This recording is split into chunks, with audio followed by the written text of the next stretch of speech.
Good morning. So we are right on time. So we are going to start the morning session.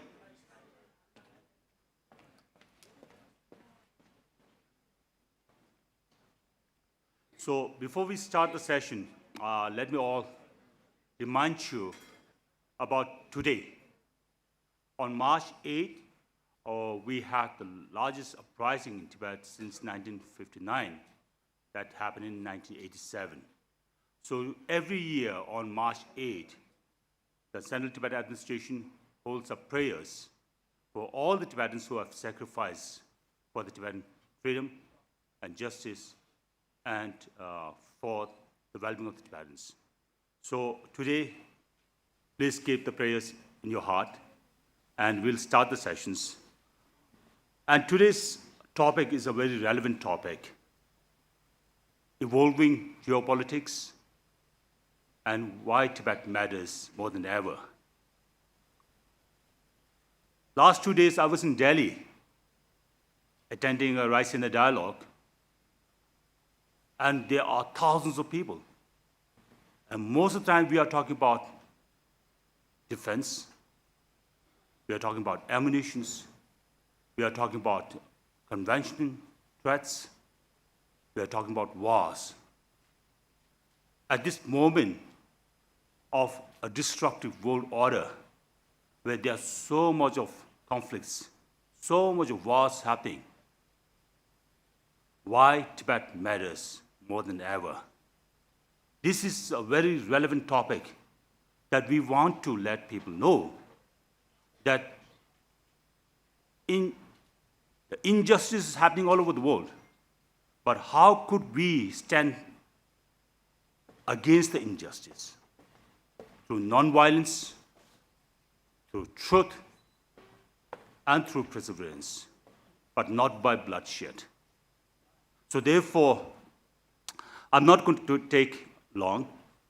So we have two great panelists over here, and who is going to talk about why Tibet is more than ever relevant in this world, in this disruptive world, though we make it positive by making evolving geopolitics, right? So first panelist is Juris, and let me introduce you briefly about Juris. Juris is a member of parliament from the Republic of Latvia from 2011 to 2018, and now since 2022.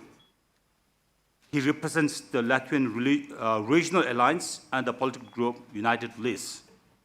In the same year, he serves as the Secretary of the Foreign Affairs Committee and is the member of Sustainable Development Committee and the Subcommittee on Demography, Family, Children's Affairs, and others. Juris has always been an active promoter of interparliamentary cooperation among the three Baltic states. He currently serves as co-chair of the Education, Culture, Science Committee of the Baltic Assembly.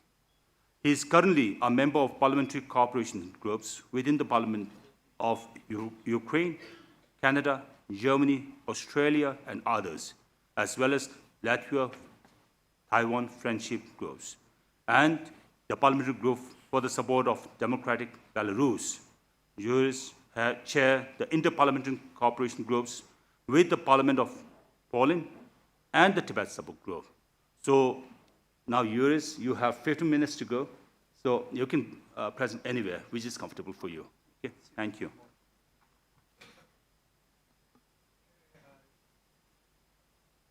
Okay, now it will be better. Ladies and gentlemen, excellencies, dear friends and colleagues, brothers and sisters in kindness and compassion.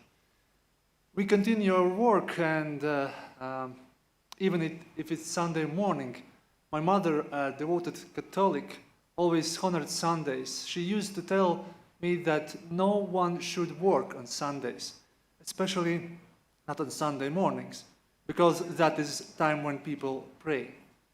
But let us be honest, today I'm not really working, because my speech was written yesterday, and it will be more like longer prayer, or variation of loud meditation about Tibet and its people, about Tibetans around the world and about the wider perspective about a world that must learn from the lessons of history and find new answers to the challenges of this century.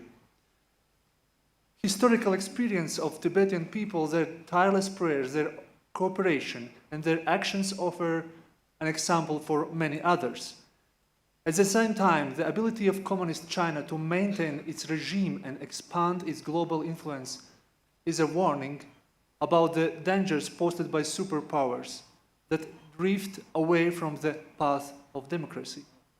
Today I would like to share a few reflections from my own experience why the story of Tibet remains so important, not only for us here, but for the entire world, because there are so many similarities all around. First, history and family. I'm not Tibetan and I'm not a Buddhist. I'm Christian Catholic, at least formally, and I come from Latvia, a small nation in Northern Europe. The Latvian state, just like Tibet, knows from its own history how fragile cultural identity and political freedom can be when confronted by larger totalitarian forces. For nearly half a century, my country lived under a communist regime. During the occupation, our language, our institutions, and our political choices were restricted and distilled from the far away in Moscow. And many educated people of Latvian society were killed or deported, particularly in 1941 and 1949. And then also my grandfather helped the national resistance movement, so-called Forest Brothers. These partisans continued to believe that Latvia would one day be free. So the Soviet authorities deported my grandfather to Karaganda, that is today Kazakhstan territory, not very from China, you know. He was fortunate. After about 10 years in captivity, he was able to return to this homeland, but he died before Latvia became independent again. And he never met many of his grandchildren, including me. Despite all the pressure from the communist regime, Latvian culture survived. The experience showed us something important. The survival of identity is not only a political question, it is a human one. And that is why it is essential for every person to know the history of nation and to understand your family's place within it. Brothers and sisters, Tibetan community in a sense is a large family. Identity. Even with the already small country in Latvia, I represent a regional identity from its eastern part, so-called Latgalian culture. Do you know, we have one more thing in common. During Soviet occupation, the Latgalian language was actually forbidden. It was not in schools, it was not allowed to print books and newspapers, it was not allowed to be used in public speeches. This ban was largely imposed because at that time Latgalians in exile were active and wrote many letters to United Nations. The language survived the 50 years occupation because it was used in families and in Catholic Church.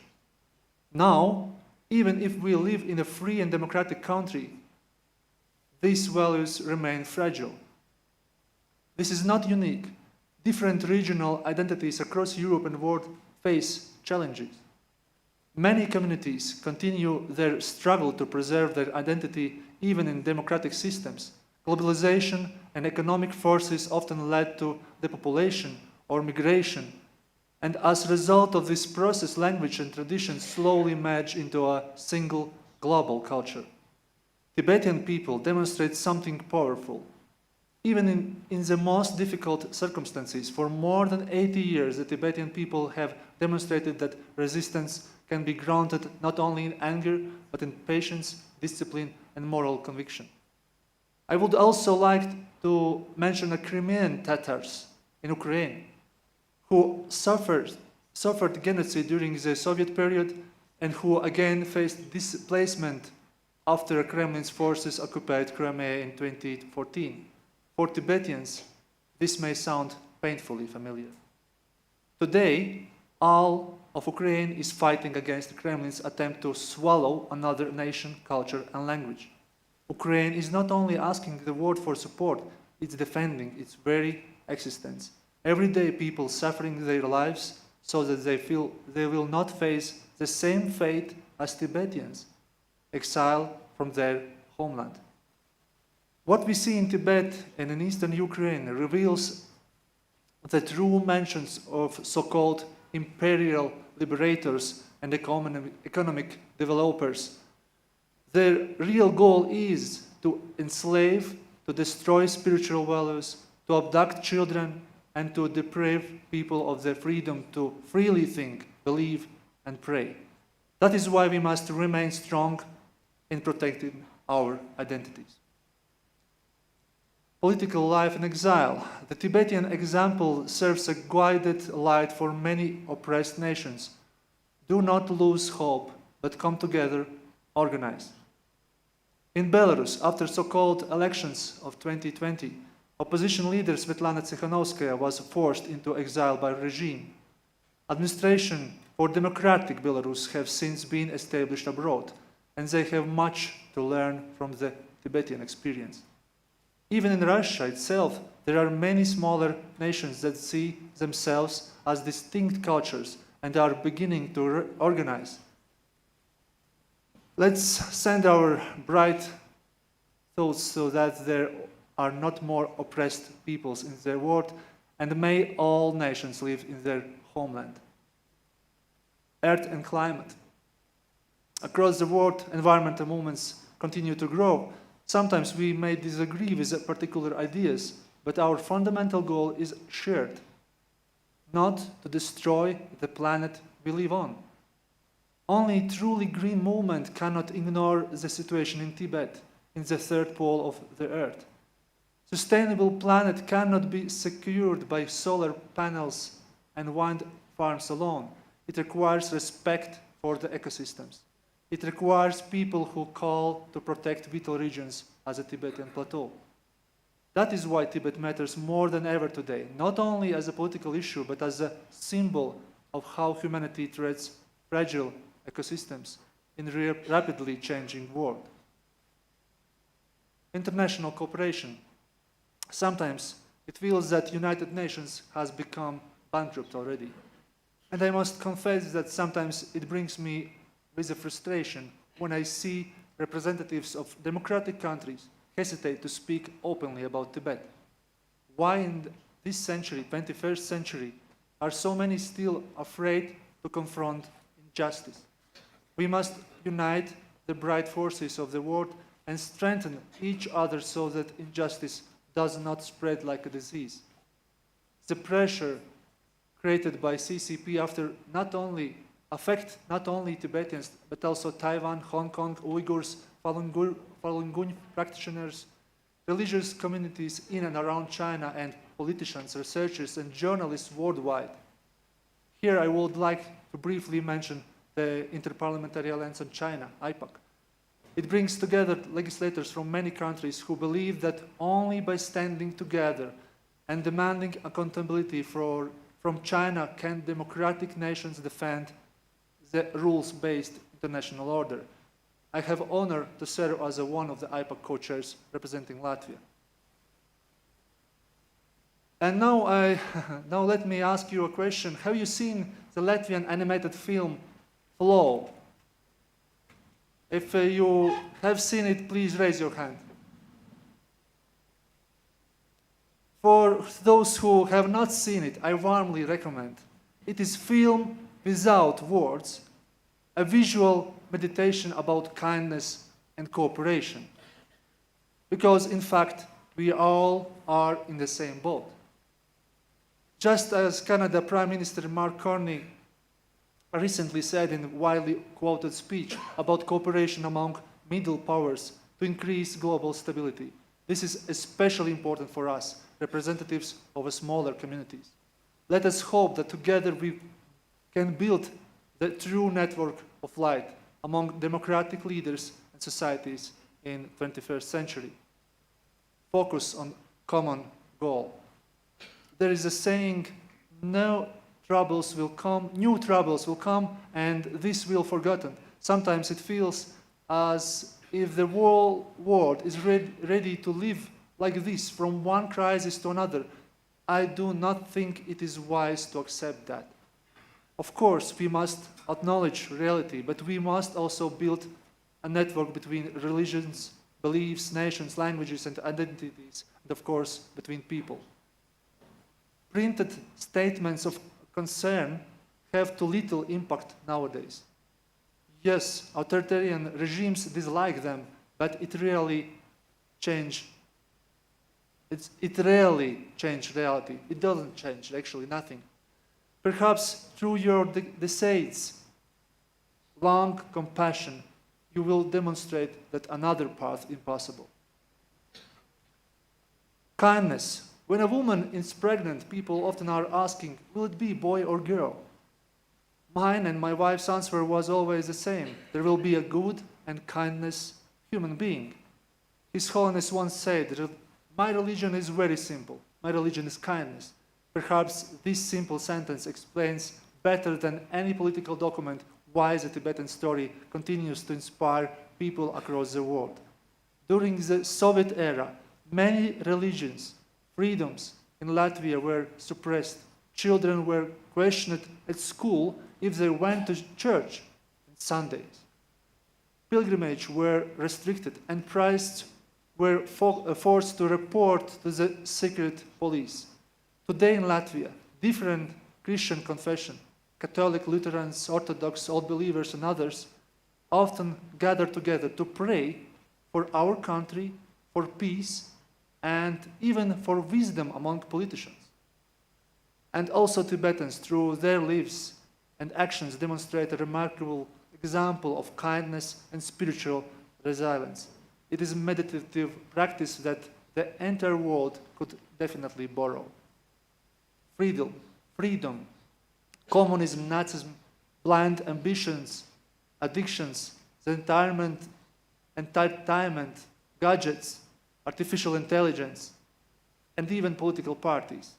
All of this can become frameworks that limits human freedom, some kind of prisons.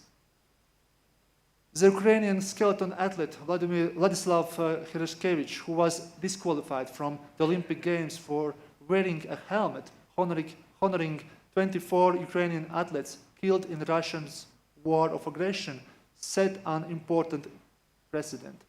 He proved that his identity is not a hostage of international politics. He showed what it means to be a truly free person standing up for humanity. Meanwhile, the Olympic movement allows the flags of aggressor states to fly at international events. To me, this sends a serious signal. I know that totalitarian regimes have always tried to influence the free will and actions of free people. The Kremlin's imperial ideology now openly operates through these secret services. There are many surnames of victims I could list here, and there are also victims abroad, Litvinenko and Skripals in the United Kingdom, hybrid attacks against infrastructure and sabotage in the Baltic Sea. And it's obvious, Russian and China's secret services have cooperation. Many people of free will remain imprisoned and subjected to physical and psychological torture in Russia, Belarus, Communist China, Iran, and elsewhere. And it's good to stay quiet during meditation, but when injustice yells out, we must not remain silent. In Berlin in 1963, President John F. Kennedy declared, "Ich bin ein Berliner." Today, as a politician, as a human being, I cannot remain silent when injustice speaks so loudly. And so today, with your permission, I would like to say I'm one Tibetan too. Finally, thank you. The reincarnation, the process of reincarnation in Tibet, Tibetan Buddhism is sacred. Even if I'm not Buddhist, I believe that His Holiness will certainly reincarnate. Because good thoughts, good efforts, and sincere prayers always resonate across generations. The light of the world will reborn not only in one person, but in every new generations that choose humanity. During yesterday's many fruitful meetings, a thought came to my mind that, in fact, the 14th Dalai Lama has already been reborn in all of you. Or at first, he was one person, both a spiritual and political leader, but over all these many years, in circumstances where it seemed there were no resources, you yourselves have become the resource that can carry forward the values promoted by His Holiness: responsible politics, disciplined administration, honest information, sustainable education, and of course, kindness and compassion.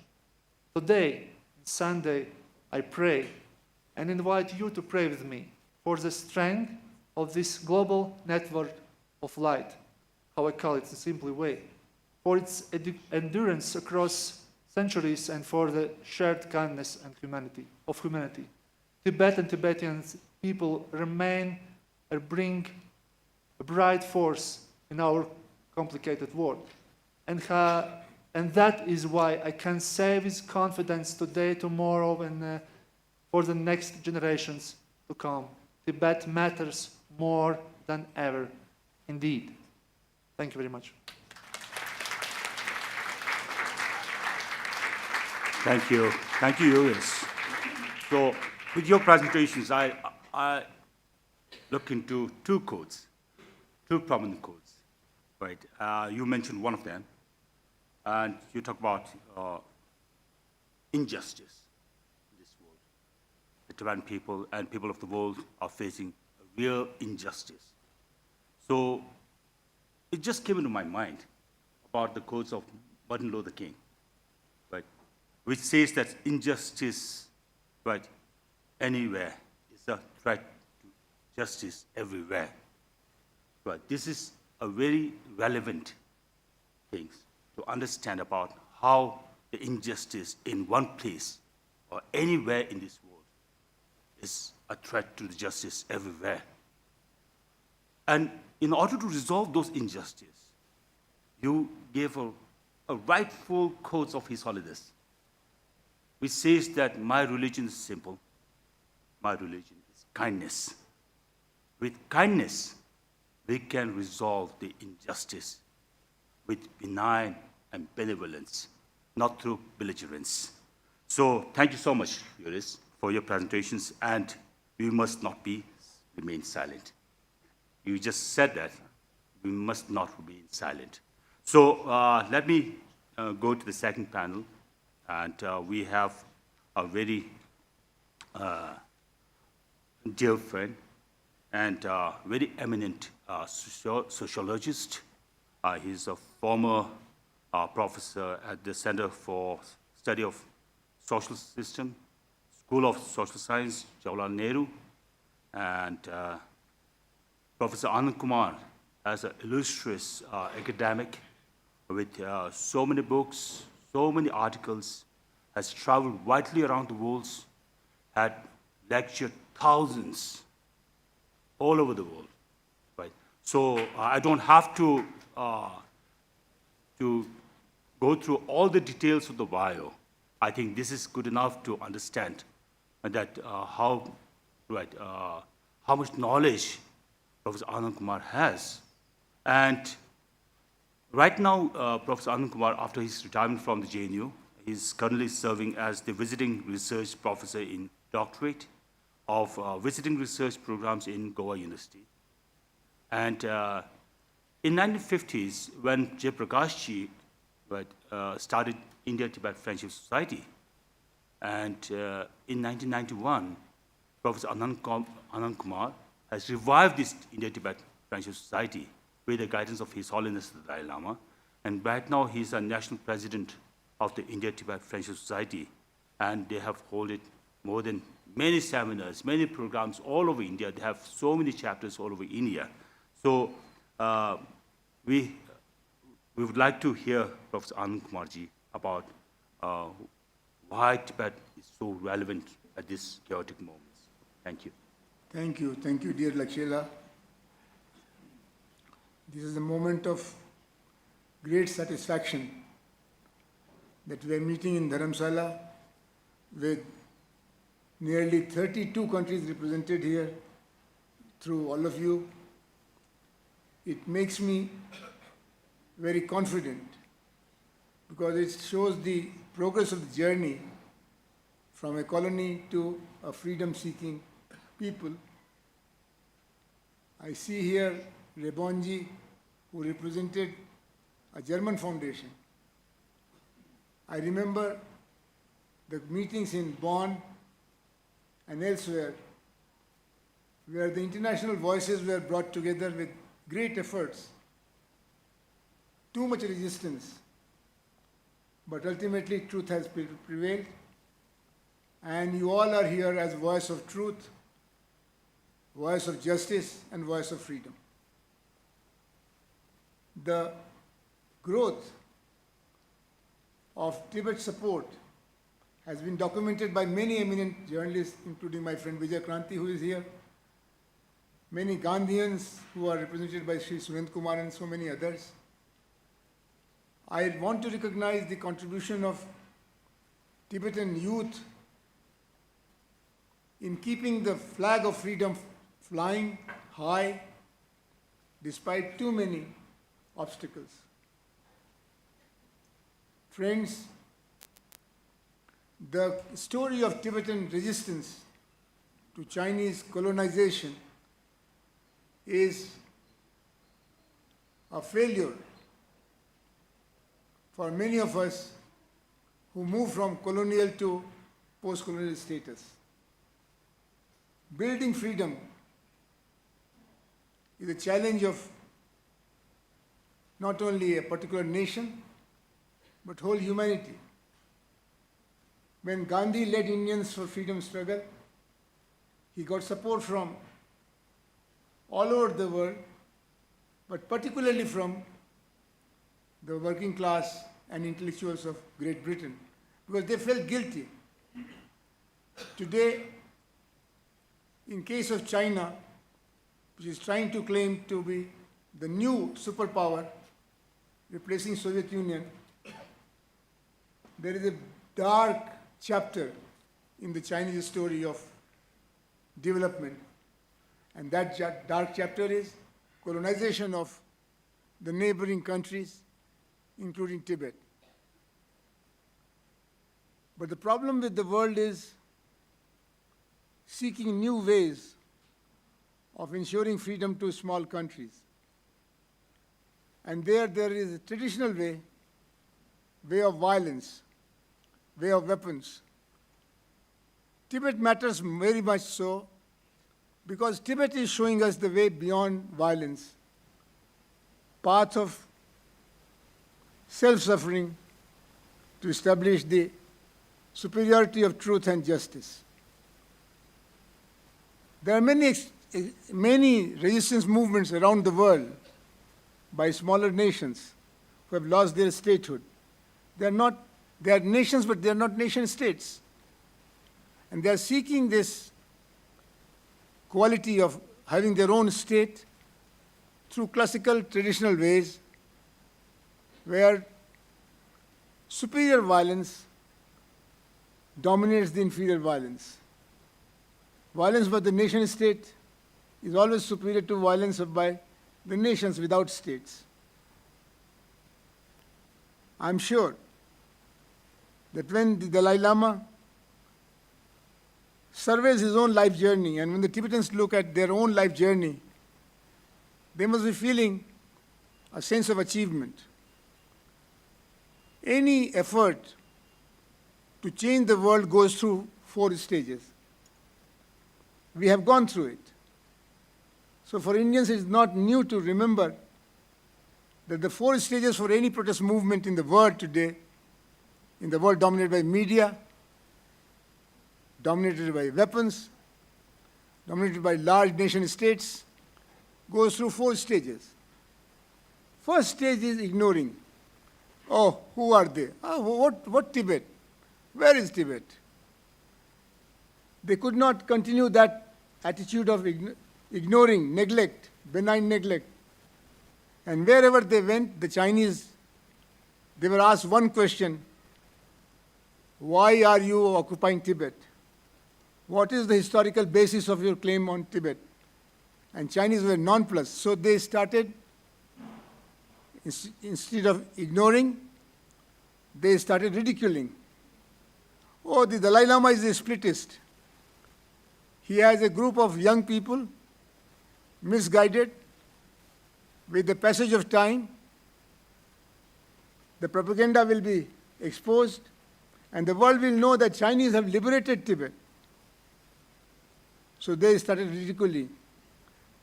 I remember my friend Lekshay, the President Sikyong, they all were young students in 1990s, at the turn of the century. But today it is a mature movement. The younger Tibetans are more dedicated for the cause of freedom and identity than the older Tibetans. So the Chinese are disappointed with their resistance, with their faith in the methodology of the Dalai Lama. So ridiculing is not working. Now they have gone for repression. That is the third stage. That you shut them up, you arrest them. That is exemplified by the story of Panchen Lama, a religious authority. Reincarnation took place. He was recognized, and today, for many years, we don't know where is the Panchen Lama, where are his parents, where are his teachers. There is repression written all over Tibet. Keeping a picture of Dalai Lama makes you guilty of treason. You can be put in jail for keeping a picture. This happened all over Tibet a couple of years ago. A wave of self-immolation took place. We, the friends of Tibet from different countries, have to recognize that only few Buddhist monks self-immolating in Vietnam made the whole world support the Vietnamese cause. But today, more than 150 stories, examples of self-immolation took place, but the Chinese propaganda machine and the friends of China forced the world to look the other way, whether it was the United Nations or many other political formations. Then the fourth stage comes after neglect, ridiculing, and repression. The fourth stage comes when we celebrate. You have this in the life of Gandhi. Gandhi was neglected, then ridiculed, then he was put in jails. Today Gandhi is an icon of freedom and justice. And Dalai Lama, in his own unique way, says that we are humble followers of Gandhi. I join all of you with hundreds of Indians spread all over the country. It is a large country. To hope that this number of supporters of Tibetans around the world in the 5 continents, North America, South America, Europe, Africa, and Asia will grow. But the good news from my side to you is that there are many differences among the Indian people about many issues. How to deal with Pakistan, how to deal with China, how to deal with nuclear bomb, how to deal with environment problem. But one question on which we have a tremendous national consensus is the question of freedom of Tibet. Whole India is together to support the Tibetan cause, and we cut across party lines, ideological lines, class lines, regional lines, linguistic and religious lines, and we stand together shoulder to shoulder with the Tibetan brothers and sisters. Tibet matters for us for pragmatic reasons also. You must be knowing that few years ago, Chinese walked into Indian territories from Arunachal to Ladakh. They are still occupying thousands of kilometers of Indian territory, and they have no explanation for it. Indians are committed for justice, but it has a face for India also. India is itself a victim country, so we don't need any convincing, any details, because we are also sufferers of the Chinese expansionism. I join you in complimenting the Dalai Lama and the Tibetan friends for continuing their quest for freedom through peaceful, non-violent methods. It is a human challenge, it is a civilizational challenge. Path of violence is well known, but we have example from Soviet Union also. Soviet Union was sitting on 12 nations for years and years, and then a day came when it all exploded. They had weapons, they had nuclear weapons, they had army, but they could not hold you back. 12 countries were born out of this big mega system artificially created with the help of ideology of communism, and they had to recognize that they made a major mistake. Chinese must learn from the lessons of Soviet Union. They must learn from the lessons of British imperialism. They must recognize that empire building is no sustainable project. Humanity demands justice. Humanity demands sustainable development. And sustainable development is based only upon freedom. We joined the freedom campaign of Tibetans, and we assured them that Indians will be second to none in supporting the Tibetan cause as long as it follows the path of justice and love, compassion and truthfulness. Thank you very much. Thank you so much, Professor Anand Kumar, for the illuminating talk. So, thank you for sharing the 4 stages. Right? We've been hearing about it sometime, and we missed it many times.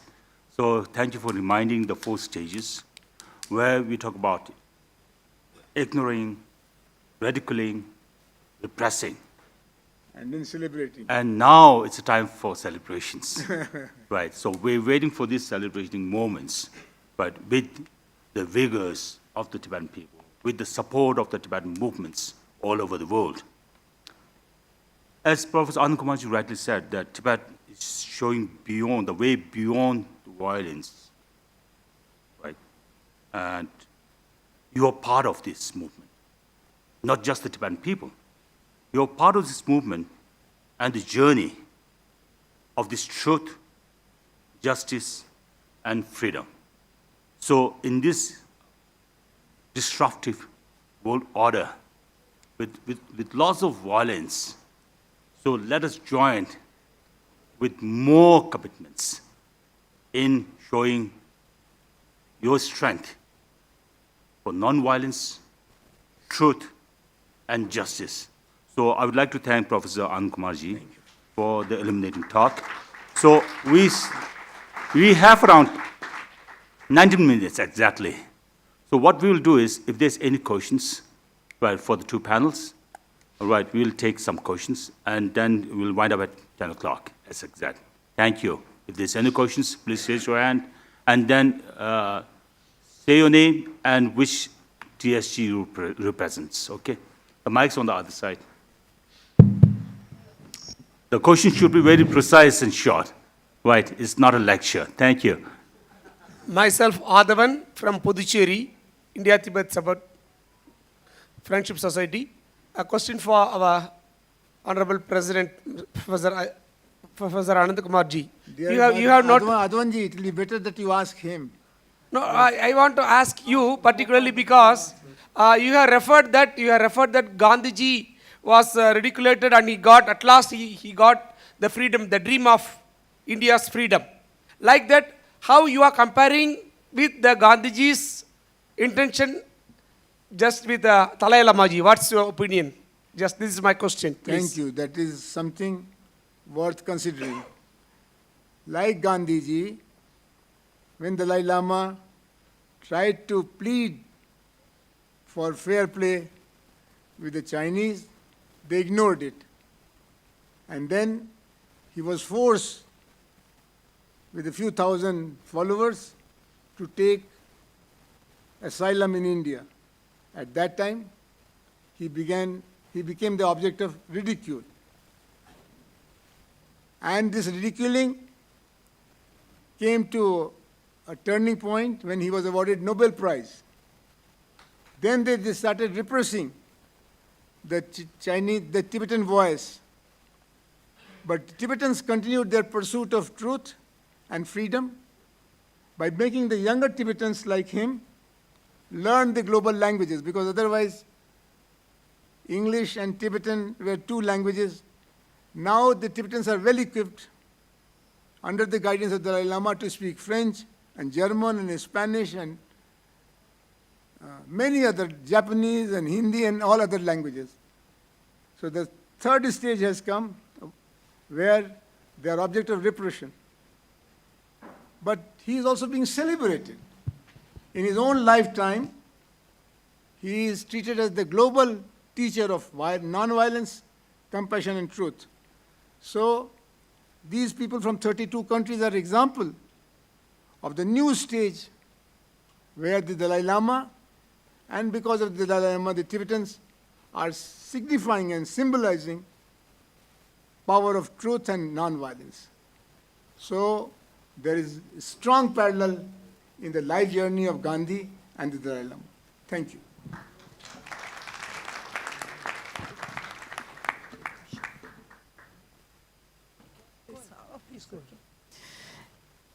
Thank you. Today is the International Women's Day. Then I would like to hear from the table what is the main point of woman position in this process of justice and liberty by your experience. Thank you.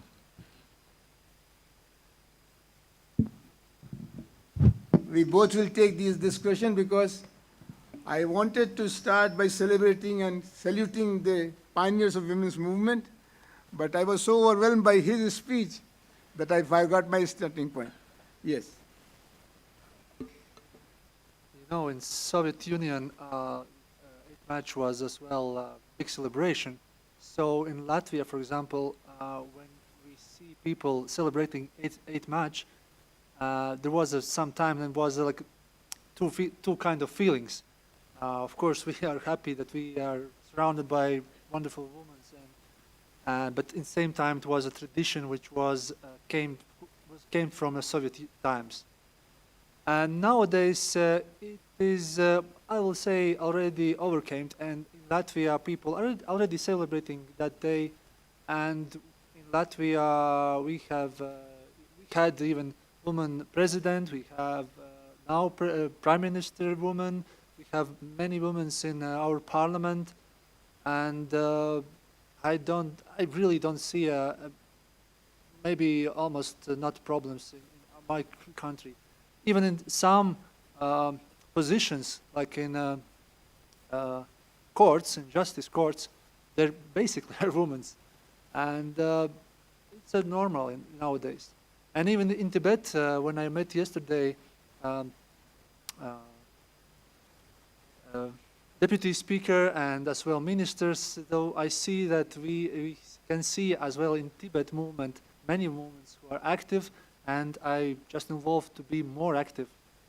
We need to cooperate between, we need all people, everyone. And as I told in my speech about boys and girls which are waiting, when we're waiting for, next bonds, it doesn't matter who you are by gender. It's very important what is your soul.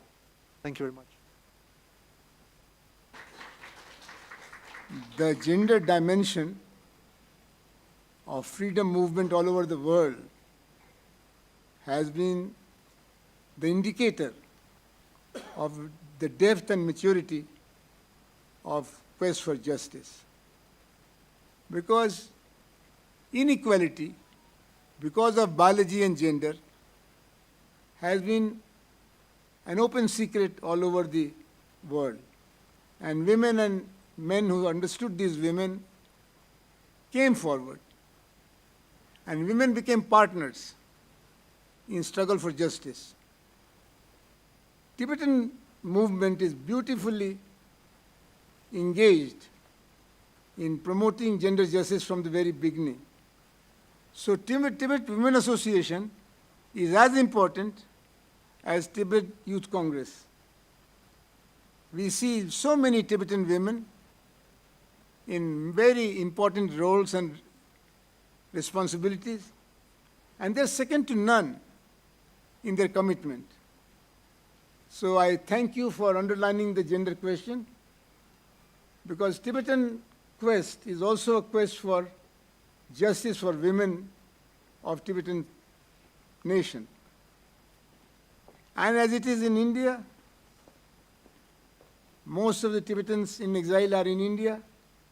India is also one of the prime examples where Gandhi made it a condition for the mobilization of the people to adopt ways and methods which are more conducive for women participation. And of course, after freedom, we have been very much appreciated that we gave the great Prime Minister, a woman, Indira Gandhi. We had Chief Justice of India. We had women in many responsible positions. Now even in the army, women are shoulder to shoulder for defending the country. So the new countries which are celebrating their freedoms are example of need to include the gender agenda in our effort to go for the quest for freedom. Thank you.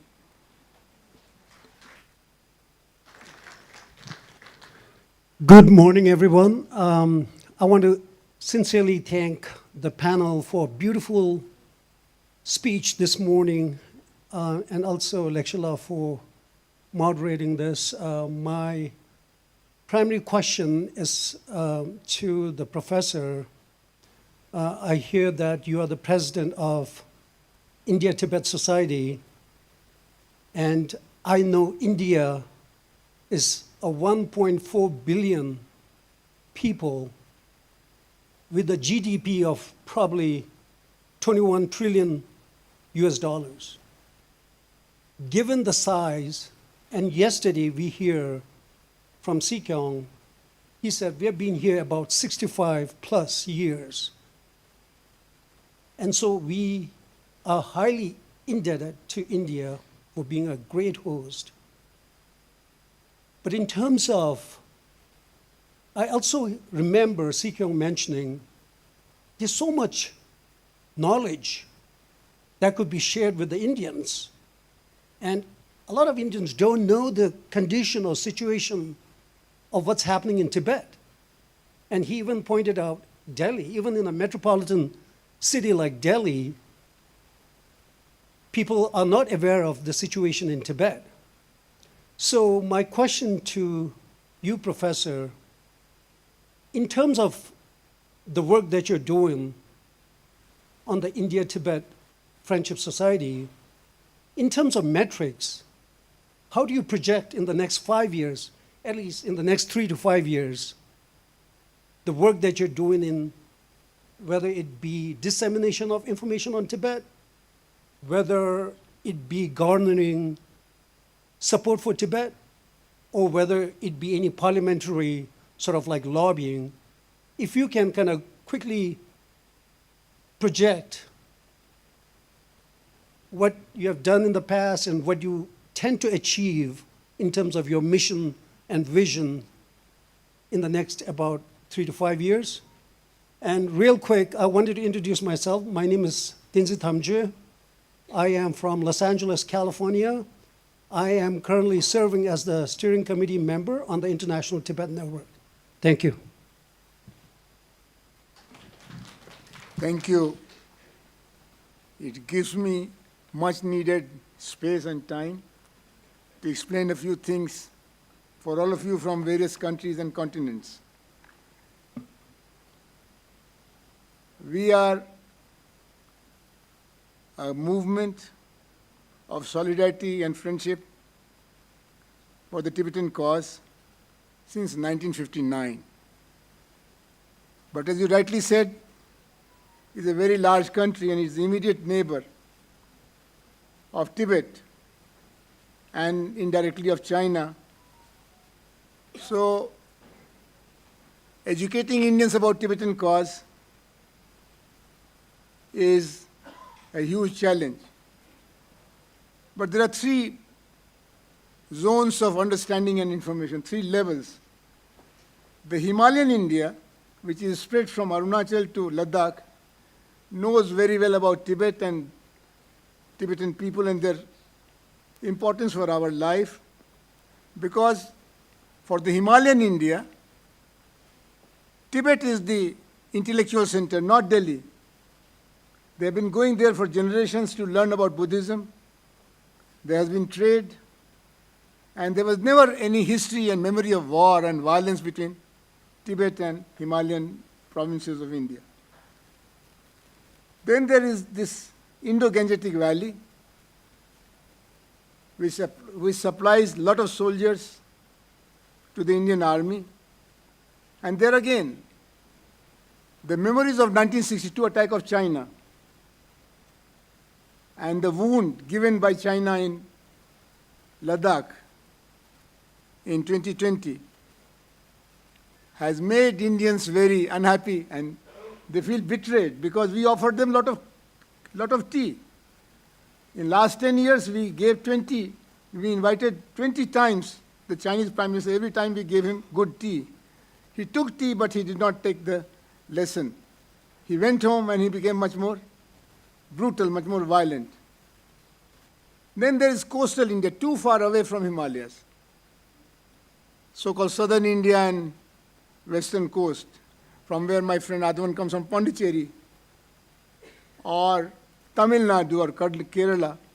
There we have some information gap, because the proximity, territorial proximity, is not so obvious. But Indians are aware of their duty. We have converted the campaign for Tibet into also a campaign for India. So we have given a slogan, freedom of Tibet is security of India. Tibet ki azadi, Bharat ki suraksha, that's in Hindi. That makes Indians aware that if Tibet is vulnerable, India is vulnerable. If Tibet is safe and secure, India is safe and secure. Because many of the Tibetan Indian rivers are daughters of the rivers of Tibet.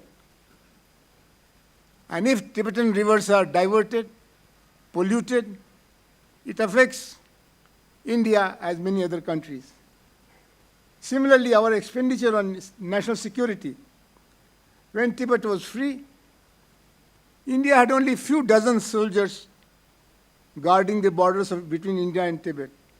When Tibet was occupied by China in 1959, since then our military expenditure has been going up and up and up, and we don't have any problem with Pakistan.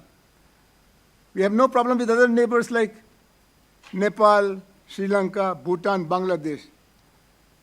The big bull in the living room is China. And China is making Indians vulnerable.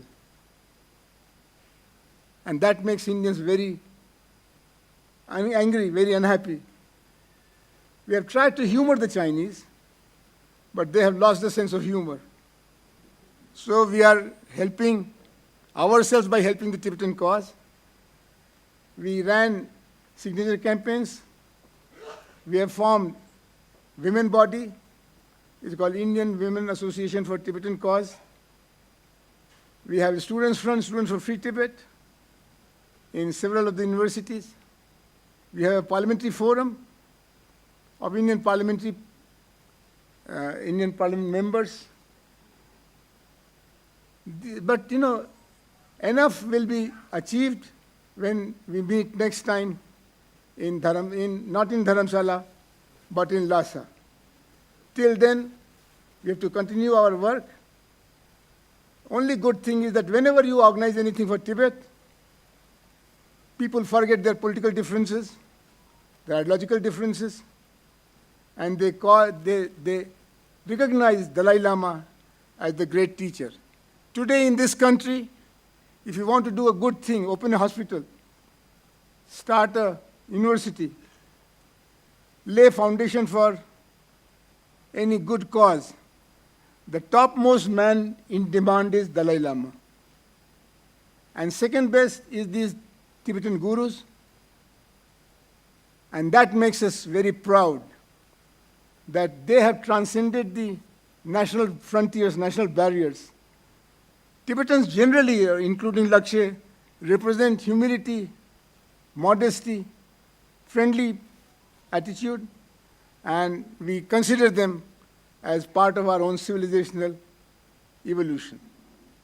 So, as I said, India-Tibet Friendship Society has many, many branches, more than 100 branches, but we feel that we are not doing enough. We want our government to recognize Tibetan government in exile. We want our government to be more open to support the Tibetan cause, but there are limits of diplomacy. So far as people-to-people relation is concerned, we are very happy that there is no barrier. Tibetans feel at home, and we consider them as our guests.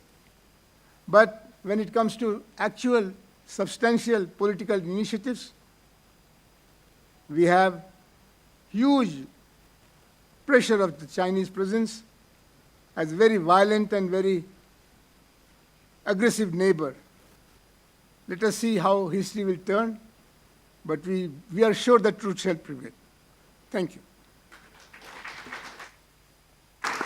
So with this, we are going to end because it's 10. So because we have another works to do after the tea break. So we'll wind up these sessions, and I would like to thank Professor Anand Kumarji and Juris for wonderful presentations, and I would like to thank all the friends over here. And if you have questions during the tea break, you can ask the questions, okay?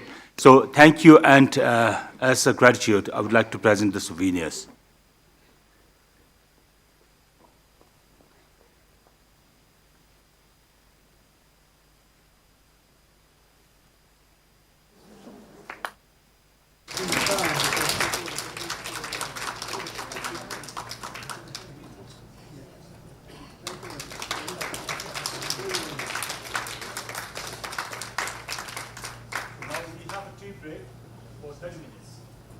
Thank you.